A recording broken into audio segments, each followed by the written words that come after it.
The first thing anyone noticed about Lara Whitmore was that she rode like the world was chasing her. The second thing they noticed, if they stayed long enough, was that nothing scared her more than standing still. Late afternoon sun stretched across the open plains of Whitmore Ranch, turning the grass gold and the fences into long, crooked shadows.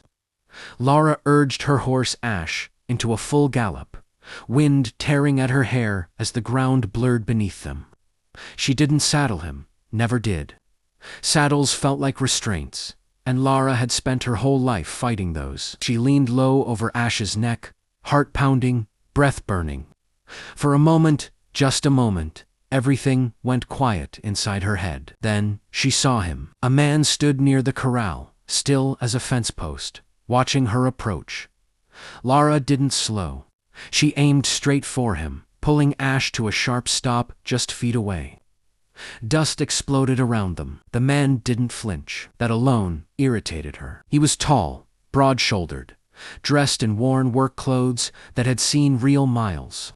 His hat shaded most of his face, but his eyes calm, steady met hers without challenge or fear. "You lost," Lara demanded as she swung down from Ash. The man shook his head once. "Don't believe I am." She narrowed her eyes. "Then you're the horse whisperer, so they say." Lara laughed, sharp and humorless. "Figures. My father's finally desperate enough to bring in magic." Before the man could answer, Elias Whitmore stepped onto the porch of the main house. Age and worry had bent his shoulders, but his voice still carried authority. "Lara," he called. "That's enough." She didn't look at him. "I didn't ask for him, and neither did the horses," Elias said, jaw tight. "But they need help." Lara turned back to the stranger. "Well, you're wasting your time. Nothing's broken here." The man studied her for a long moment, then spoke quietly. "Wild doesn't mean broken." The words hit harder than she expected. "What would you know about it?" she snapped. He stepped closer, not threatening, not hesitant, just honest. Enough to recognize it. For a split second, Lara felt exposed. She shoved the feeling down. "You won't last," she said. "Everyone who tries to fix this place ends up leaving." The man tipped his hat slightly. "Name's Caleb Mercer." She mounted Ash again.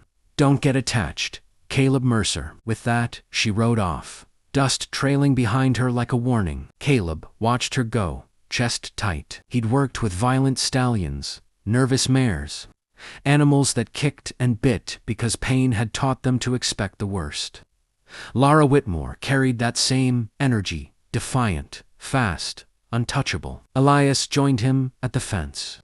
"She's not easy." Caleb nodded. "Neither are the horses worth keeping." As evening settled over the ranch, Caleb knew one thing with certainty. The most untamed soul on Whitmore Ranch wasn't in the stables. Taming her, if it was even possible, would require more patience than any horse he'd ever faced. Caleb Mercer learned early in life that silence could speak louder than force. Horses understood that truth instinctively. People, on the other hand, spent most of their lives running from it. At Whitmore Ranch, silence was rare. Lara filled the days with noise hooves, pounding the earth, gates slamming shut, sharp words flung like stones. She made sure of it. Silence gave her too much room to think, and thinking led to memories she preferred outrunning. Caleb noticed this within the first week. He worked before sunrise, moving through the stables with an easy patience that unsettled the horses at first. They were used to hands that grabbed, voices that shouted, ropes that demanded obedience. Caleb did none of that. He stood, he waited, he breathed. Lara watched him from a distance, leaning against a post with her arms crossed, pretending not to care. "You're wasting daylight," she called one morning. "If that mare doesn't move, you make her move." Caleb didn't turn around. "She's already moving." The gray mare before him shifted her weight, ears flicking back and forth. Slowly, cautiously, she took a step closer. Lara scowled. "You didn't touch her?" "Didn't need to. That's not how the world works." Caleb glanced at her. "Then it's how trust works." She huffed and walked away, but the words followed her longer than she liked. By midday, the heat settled heavy over the ranch. Lara found herself lingering near the stables, despite telling herself she had better things to do. Caleb was working with a young colt that had a habit of biting. Instead of jerking the rope or striking the animal, Caleb loosened it, giving the colt space. The colt snapped once, missed, then hesitated. Caleb murmured something low and steady. The colt stilled. Lara felt a strange tightening in her chest. "How do you know what they need?" she asked, before she could stop herself. Caleb didn't look up. "They tell me." She laughed bitterly. "That's impossible." "No," he said calmly. "Listening is just rare." That evening, the sky burned red and purple. As the sun sank behind the hills, Lara wandered toward the corral, restless. Caleb sat on the fence rail, hat beside him, staring at the horizon as if it might answer a question he hadn't asked aloud. She almost turned back. "My mother died here," Lara said suddenly, perching on the fence a few feet away. Caleb didn't react, didn't ask questions. He waited. She was riding. A horse spooked. Through her, Lara swallowed.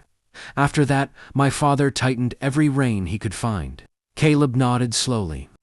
"Fear makes people hold too hard." "And what does it make horses do?" she asked. "Fight or run." Lara's jaw clenched. "So what does that make me?" Caleb met her eyes gently. "Someone who never got the chance to slow down." The words landed heavy. For a long moment, neither of them spoke. Crickets chirped. Horses shifted in their stalls.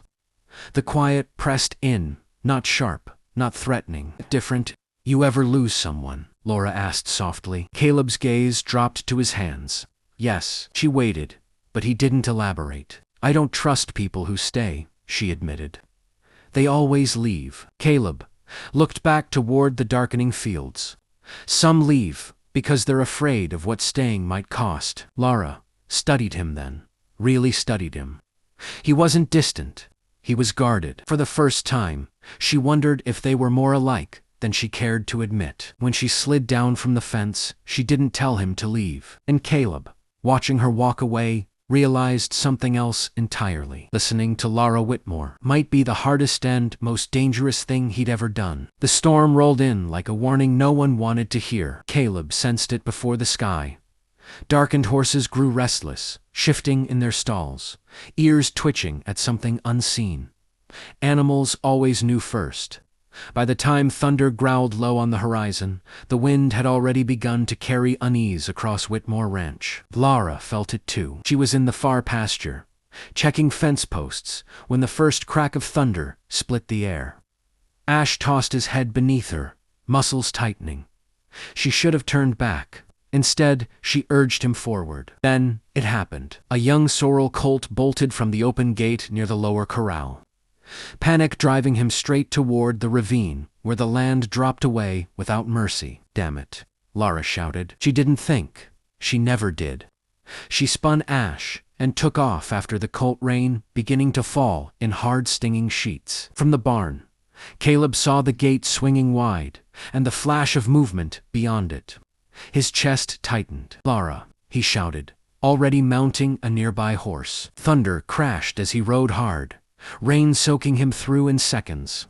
Ahead, Lara pushed Ash faster, closing the distance between herself and the terrified colt. The ground slicked beneath them, mud pulling at hooves, like hands that wanted to drag them down. "Easy," Caleb called, riding at an angle to head off the colt. "Lara, slow him." She didn't answer. Fear roared louder than the storm inside her chest. If she didn't catch the colt, he'd go over the edge. If she slowed down, she didn't want to think about that. Ash slipped. The world tilted. For a breathless moment, Lara felt weightless, certain she was about to be thrown just like her mother had been. Panic clawed up her throat. Then hands closed around her reins. "Steady," Caleb said, voice cutting through the chaos. "I've got you." He rode close, matching Ash's stride, grounding her with calm where her own had vanished. Together, they slowed the horses, her heart hammering so hard it hurt. The colt skidded to a stop, yards from the ravine, trembling. Rain poured down as silence finally took hold. Lara slid from Ash, legs shaking. The fear she'd outrun for years caught up all at once. She pressed her palms to her face, breath-breaking. "I can't stop," she said hoarsely. "Every time I slow down, it feels like something terrible's going to happen." Caleb dismounted and stepped closer, careful not to crowd her. "Running feels safer," he said gently, "until it isn't." She laughed weakly, tears mixing with rain. "You sound like my father." "No," Caleb replied. "Your father wants control. I want you alive." I did it. Lara's shoulders shook as she cried, years of fear spilling out unchecked. Caleb hesitated only a second before resting a hand on her shoulder, steady, grounding. "You don't have to outrun the past," he said. "It already happened." She looked up at him, eyes raw. "Then why does it still hurt?" "Because you never stopped long enough to let it." The storm began to ease, rain softening to a drizzle. The horses stood quiet now, danger past. Lara pulled back slightly, suddenly aware of how close they were. The intimacy startled her. "You don't know me," she said, building her walls again. Caleb met her gaze, heart pounding. "I know enough to see you're not reckless. You're scared." She turned away without answering, as they rode back to the ranch in silence. Caleb felt the weight of something shifting between them, something fragile and dangerous. Because storms didn't just break the land. Sometimes they broke open hearts that had been locked tight for far too long. The ranch felt different after the storm. The air was cooler, cleaner, as if the sky had wrung out more than rain. Lara moved more slowly now, though she would never admit it was intentional. She lingered with the horses longer than necessary, brushing them, walking them, instead of riding full speed across the fields. Stillness no longer frightened her, the way it once had, at least not as much. Caleb noticed. You didn't comment on it. He understood better than most that change spooked people more than chaos ever could. 3 days later, a letter arrived. Caleb read it alone in the barn, fingers tightening around the paper as he took in the familiar offer. Steady work, up north, long-term contracts, good pay, no emotional ties. No reasons to stay longer than necessary. The kind of life he had built for himself. Lara Whitmore found him there, leaning against a stall. "You're good with the horses," he said gruffly. "Best I've seen." Caleb folded the letter. "They're responding." Elias hesitated. Caleb didn't answer. That evening, Lara overheard her father thanking Caleb for his work, mentioning how long it had been since the horses had been this calm. Then Elias said the words she had expected all along. "When you leave." Her chest tightened. She didn't wait to hear the rest. Lara found Caleb by the fence line at dusk, the sky streaked orange and violet. He sensed her before she spoke. "You're leaving," she said flatly. Caleb turned to face her. There was no point lying. "Yes." She laughed once, sharp and brittle. "Of course you are. It's what I do." "Then don't pretend any of this mattered," she snapped. "Don't pretend you cared." Caleb's jaw tightened. "It mattered more than I expected." She crossed her arms, defensive. "Then why go?" "Because staying meant risking something real. Because loving meant losing eventually. Because he'd buried too many people already, I'm afraid," he said quietly. The admission stunned them both. Lara's anger faltered. "Of wanting something I can't protect." She searched his face, seeing past the calm to the fear beneath. For the first time, she recognized it because it mirrored her own. "You taught me something," she said slowly. "That holding too tight doesn't stop pain. It just delays it." Caleb swallowed. "And now," she continued, voice steady but sad, "you're doing the same thing my father did, choosing control over choice." The words struck deep. Lara turned away before he could respond. "If you leave," she said over her shoulder, "don't come back." She walked off, each step heavier than the last. That night, Caleb lay awake in the bunkhouse, staring at the ceiling.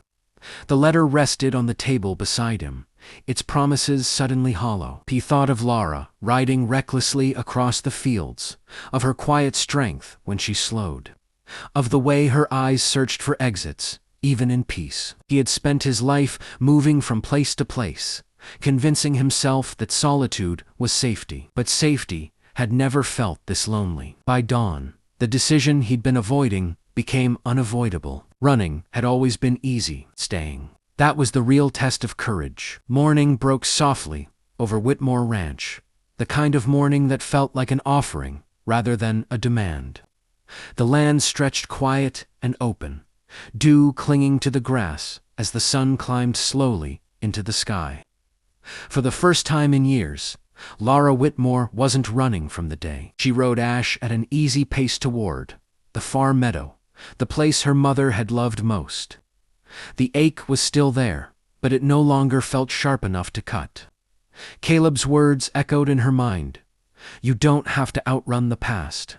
She didn't know if she believed that fully yet, but she wanted to try. She heard hooves behind her. Lara stiffened instinctively, then forced herself not to flee. Caleb reined in a short distance away, his posture calm, unarmed by urgency.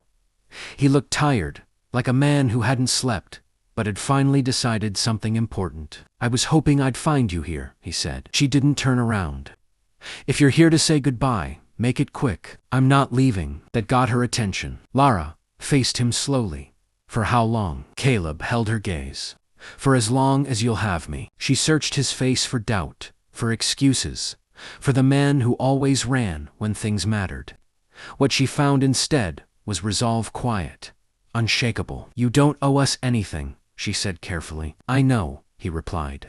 I'm choosing this. They rode side by side through the meadow, the silence between them no longer sharp or defensive, just present. Elias watched from the porch as they returned. He saw the difference in his daughter's posture, the steadiness, the calm. Something in his chest loosened. Later that day, Lara stood in the corral, watching Caleb work with the horses. She realized she wasn't watching him to see if he'd leave anymore. She trusted him to stay. That evening, as the sky deepened into stars, Lara leaned against the fence beside him. I used to think strength meant never needing anyone, she said. And now? Caleb asked. And now, I think it means letting someone walk beside you. Caleb smiled softly. Guess we both learned something. They stood there as the horses shifted quietly, the ranch breathing around them. For the first time, neither of them felt the need to run. They had learned the same lesson, that love, like a good horse, didn't need force, just patience, honesty, and the courage to stay. Don't forget to like, comment, and subscribe for more Western stories.